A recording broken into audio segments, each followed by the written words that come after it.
Hello and welcome to the Buzzery podcast. My name is Cherif Ezzeldin and we're here in the gardens of the Palais-Royal to introduce you to a very special artist.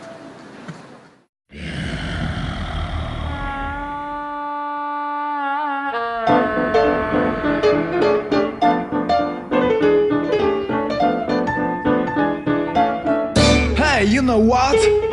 That's a day for you and me, from anyone to nobody. That's a day for you. 11 months ago, I got to hear of an act of censorship against a photographer. That incident prompted me to start the Buzzery. That's a day for you. Smash, break, nothing in the middle. That's a day for you and me. The photographer in question is Nathalie Lamoral. She had taken a photograph of two statues, but not absolutely content with the final result. She asked the museum if she could reshoot. The director turned her down because he was unhappy and upset with her vision.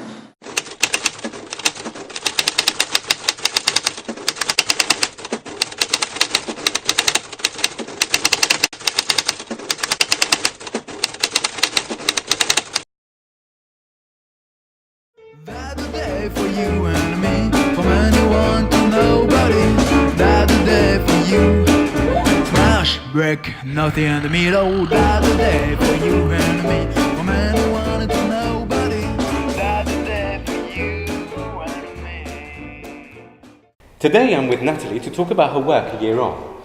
Nathalie, hello and thank you for accepting to talk to me for the Buzzery. The 9th of September 2011 is an important date for you. Would you like to tell me why? Well, it's the start of this wonderful exhibition in a beautiful gallery in a location that is one of the best in Paris, I suspect, in a place that was started by Ibu Gallery, who was a friend of mine. And since her death, her daughters have taken over the gallery and the bread business. Right, so the spirit of the gallery, if I understand correctly, is to pursue the tastes and the direction that Ibu started. Absolutely. Is that correct? Absolutely. So that is why we have objects by Ted Muehling, Yes. a beautiful glass, and of course the Lobmeyer in Austria, Yes. of course with other artists. Yes, Ibu also had a great passion for Korean artists, which she exposes here. Do you say exposes? Exhibits? Exhibits? Yeah. At least 6 or 10 times a year. Your images, which are hanging on the wall behind us, and I hope you'll take me round, are not accompanying illustrations, are they? They're more statements, they're your statements. And it seems that they extended dialogue with the other objects in the gallery to be a dialogue about light, maybe, matter. Would you agree with that? Well, I'd have to agree because I'm a photographer and that's what I do. That's your job. Yeah. And how would you situate your work? New. I mean, I did fashion for such a long time, portraits for such a long time, gave it up 10 years ago, and this is my recent work. So this is your first exhibition since you stopped work as a fashion photographer? Yes. I was thinking, could you show us around and absolutely. talk to us about a few of your photographs? This is the photograph on the invitation, which goes very well with the Ted's glass image, which is also on the invitation. It is a wall between Rue des Saints-Pères and Boulevard Saint-Germain. It looks like a painting, but it's actually a wall, and you can go and check it out. Right, I think I will.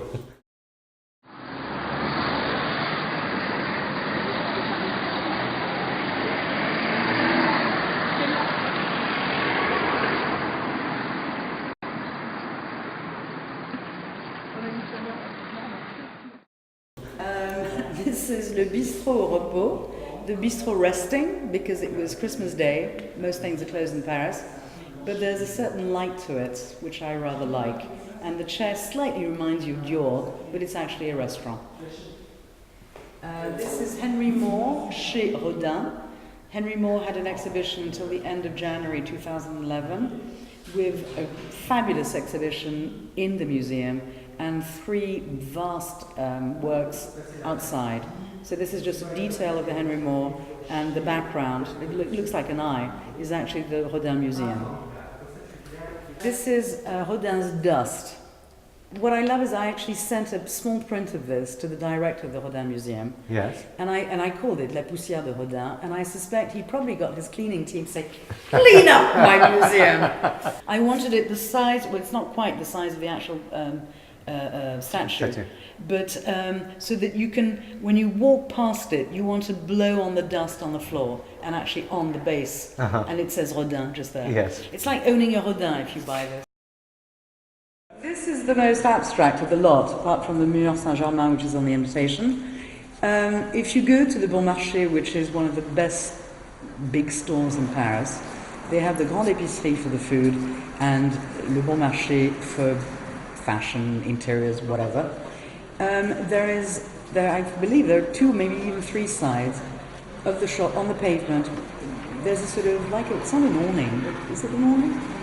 Oh, yes. And if you lift your head, yes, you will see this. It's glass, and it's at the moment covered with bird shit, ladders, wires, and whatever. It's been like this condition for years. And I looked at it and thought, this is actually quite graphic, industrial, abstract, but it's the Bon Marché. Wonderful. And that's it. Now, there's something else that strikes me is also the way you've chosen to exhibit your photographs. They're, apart from those 2 there, they're unframed. Yes. And you've actually just pinned them on this pristine white walls, and it really shows off the quality of this exceptional quality of prints. Now, how did you come to that result? I have always used in London a printer called Robin Bell, who's one of the best printers in the world. Yes. But he doesn't touch digital photography. Okay. All my prints have always been printed on very large paper and smaller prints with a huge margin of anything from 5 to 10 inches, always. Okay. Here, for the first time ever, I had the chance to really make big prints. We're talking about 1 meter 20 by 80 or even larger.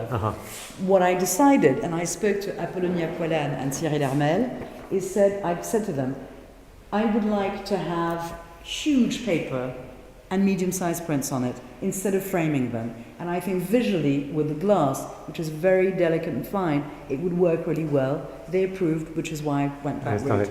Now, if somebody were to buy this... Yes, they would probably chop it down and frame it. They would probably chop it down and frame it? Yeah. It's very, very fragile paper. It's fine art paper. You can't put your finger on the print. You can touch the paper. So the question is, how do you protect it? You don't. I mean, at home, I have them as they are here. Now, the exhibition closes on the 17th of September, which is just in a few days.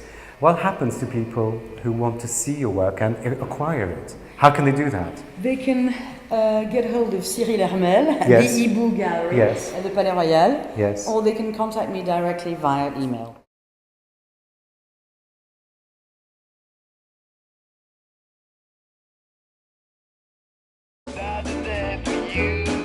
Thank you for coming to see me, Cherif. Not at all, my pleasure, Nathalie. I took with me alone again when I hold a backward wheel. Blast a heart, a kill a hole. Start a morning, crash a car. I couldn't stand, I couldn't stop. On the road driving so far.